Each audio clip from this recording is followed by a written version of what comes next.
All right, ready to dive into something we use every single day? I'm all ears. Words. The building blocks of communication. Exactly. Those essential English words we use in everyday conversations. The kind that make you go, wait, how did I not know that one? Especially if English isn't your first language. Happens to all of us. Even fluent speakers sometimes realize they're missing some key vocabulary for those daily interactions. All right, that's where this guide comes in. It breaks down 99 essential English words. Not just a list, though. Oh, so it's more than just a word dump. Yeah. Categorized with examples and even some tips. It's like a cheat sheet for navigating daily life in English. I like that. A practical approach, not just memorization. So let's jump right in, shall we? Let's. Greetings and introductions. Nah. We've got the basics. Hello, goodbye. Pretty straightforward. But then it gets into politeness. Please Yeah. and thank you. Those little words can make a big difference. They really do. You see, in English-speaking cultures, politeness is a big deal. It's not just about being nice. It's showing respect, consideration for the other person. Missing those cues can lead to awkwardness, even if you don't mean to be rude. So even simple greetings can have a deeper cultural layer. Fascinating. Okay, moving on to everyday actions. The verbs that keep us going. Exactly. Eat, drink, walk, sleep, work. Universal actions defining our routines no matter where you are. Right, but even with these basic verbs, I bet there are cultural influences. Absolutely. Think about work, for instance. Work. How so? In some cultures, it's deeply intertwined with community or family obligations. So their language might emphasize collaboration, shared responsibility, rather than just individual effort. That's a great point. Even simple words can reveal a lot about a culture's values. Okay, how about time and scheduling? We have morning, afternoon, evening, today, tomorrow. The vocabulary of planning our lives. Seems pretty basic, but I'm sure there's more to it. Oh, there definitely is. Time might seem universal, but how we perceive it, how we structure it, that varies widely across cultures. Some cultures might not even have specific words for afternoon or evening, you know? Wow, so the way we talk about time can actually reveal how a culture views its relationship with the world. Exactly. It's about more than just minutes and hours. It's a reflection of their worldview.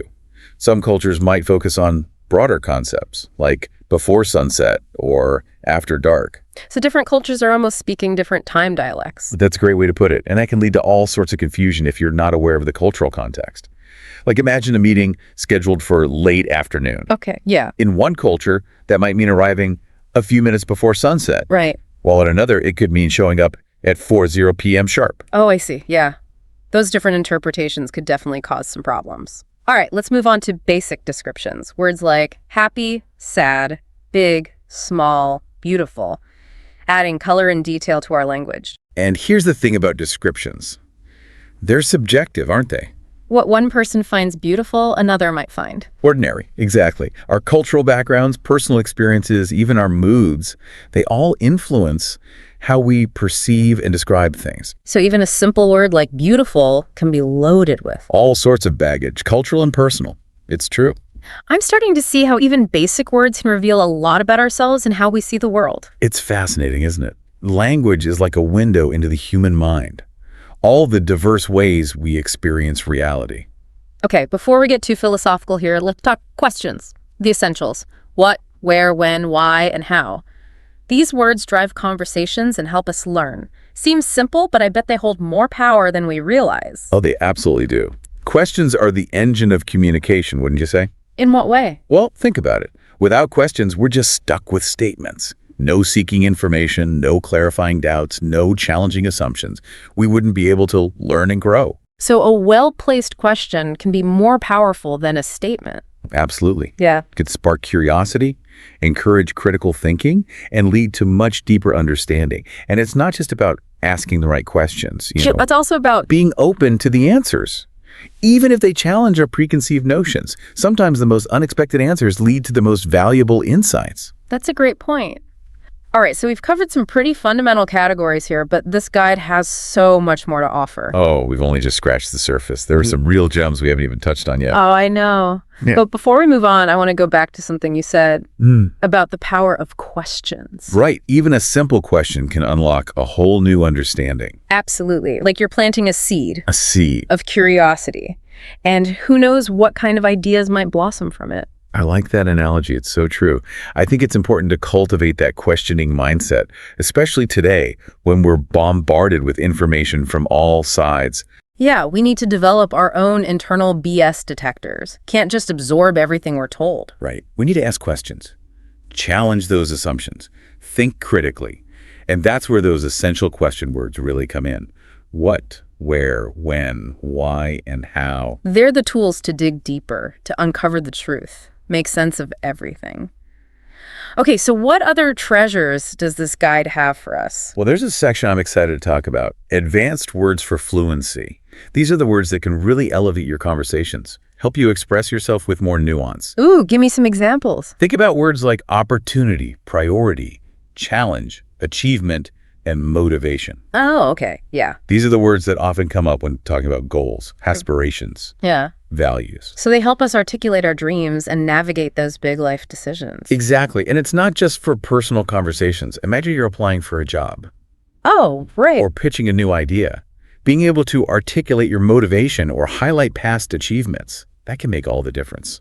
It's like giving yourself a linguistic upgrade, equipping yourself with the right vocabulary. Precisely. And these so-called advanced words, they often build upon that foundation we talked about earlier. So we're adding new levels to our language house, making a more intricate structure. Speaking of foundations, let's revisit those greetings and introductions. Might seem basic, but first impressions are important. Absolutely. That initial greeting can really set the tone for an interaction. A polite hello or good morning, a genuine smile, good eye contact, that can go a long way in building rapport. Makes people feel valued. Exactly. And those little pleases and thank yous, don't underestimate those. They might be small, but they convey a lot. Respect, appreciation, consideration. It's about acknowledging the other person, showing you value their time and effort. Exactly. Sometimes those simple words can be the most powerful. A heartfelt thank you can mean more than a long speech. It's the sincerity that matters. Which reminds me, we were talking about cultural context before. Oh, right. Different cultures have different expectations when it comes to greetings and politeness. So even if you know the words, it's crucial to be aware of how they might be perceived in different settings. You don't want to accidentally offend someone, like misinterpreting a social cue. Exactly. For instance, in some cultures, direct eye contact is a sign of respect. Yeah. In others, it could be seen as aggressive. Those subtle nuances can really impact how your message is received. It's like learning a whole secret language of communication. It is. That's why immersing yourself in the culture can be so helpful. Even through movies or music, you can see how language is used in different ways. It's a glimpse behind the scenes. And, sometimes the most unexpected sources can teach us something new about language. Like, I remember learning an idiom from a song lyric once. It completely changed how I understood that phrase. That's great. It just goes to show that learning can happen anywhere, anytime. It's about being open to those unexpected moments.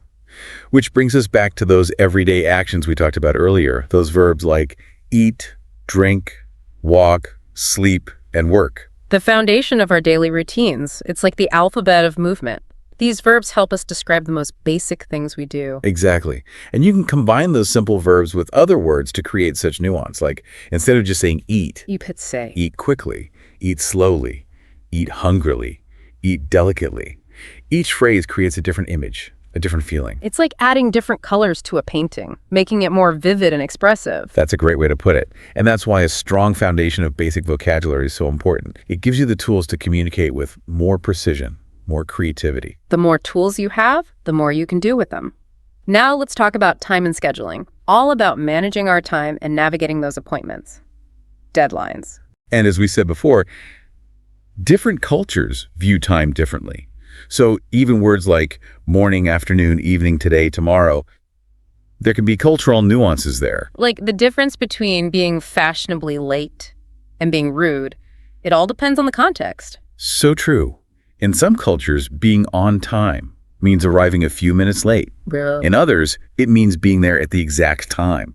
If you don't understand those differences, it can lead to misunderstandings, conflicts. It's like speaking different dialects, but for time. I like that. It emphasizes the importance of clear communication. and being aware of those potential misinterpretations. Okay, so we've covered greetings and introductions, everyday actions, and now time and scheduling, all essential for navigating those daily interactions. And we've touched on the importance of cultural context, those nuances of language. Remember, effective communication goes beyond just knowing the words. It's about understanding those unspoken rules, the different ways people use language to express themselves. Exactly. It's about being mindful, respectful, and always open to learning. It really is amazing how much depth there is to even the most basic words. But we can't forget about questions, like unlocking deeper understanding. Absolutely. A well-crafted question can push us beyond our comfort zones. It's like going on an adventure. You never know where you'll end up. Okay, I'm ready for that adventure. What other word categories do we have? Well, there's one that always makes me hungry. Ooh, which one? Food and dining. Bread, water, coffee, fruit, vegetable. Ah, the staples. Food is such a universal thing. It connects people everywhere. It really is. Sharing meals, creating memories, it's like a language of its own. And having the vocabulary to talk about food, it opens up a whole world of cultural exploration. Imagine trying to order a meal in a foreign country without knowing the words for basic ingredients. You'd be lost, like trying to read a map without knowing the symbols. Well. Speaking of navigating the world. Oh, are we going shopping and money? We are. Buy, sell, price, expensive, cheap, essential for commerce and negotiation. It's about more than just spending, though, right? Definitely. These words help you participate in transactions, make informed choices. And who doesn't love a good bargain? Right. Being able to say something is expensive or cheap, that comes in handy in so many situations. I bet. And I'm sure those perceptions of value vary across cultures, too. They absolutely do. What's considered expensive in one place might be a steal somewhere else. Okay, where to next? How about travel and directions? For those with wanderlust? Exactly. Car, train, airplane, hotel, map, road. These are the words that help you explore. Imagine trying to navigate a new city without knowing how to ask for directions. I'd probably end up in the wrong country. Maybe. Okay, let's turn inward now. Are we talking about emotions? Yes. Love, hate, excited, nervous, angry, sad. It's about expressing our inner world, all those complex feelings. Being able to put our emotions into words, that's important. It is. For healthy communication, for building relationships, it helps us navigate the ups and downs of life. And sometimes, the simplest words are the most powerful. I love you. A sincere apology. They can convey so much emotion, even without fancy language. It's about the feeling behind the words. Okay, what's the last category? Let's talk weather. We have words like rain, sunny, cold, hot, windy, snow, the vocabulary of the elements. Weather is such a universal topic. Right. We all experience it, and it's a great conversation starter. You can talk about the weather with anyone, regardless of their language. It's like a built-in icebreaker. Yeah. And who hasn't bonded with someone over complaining about the heat or the cold? Exactly. Weather brings people together. So, there you have it. We've reached the end of our deep dive. It's fascinating how much we can learn from even the simplest words. About language, about culture, even about ourselves. It's been a great journey. And for our listener, this is just the beginning. The English language is vast. There's always more to learn and explore. So keep those dictionaries close, be curious, and never stop discovering the power of words. Thanks for joining us.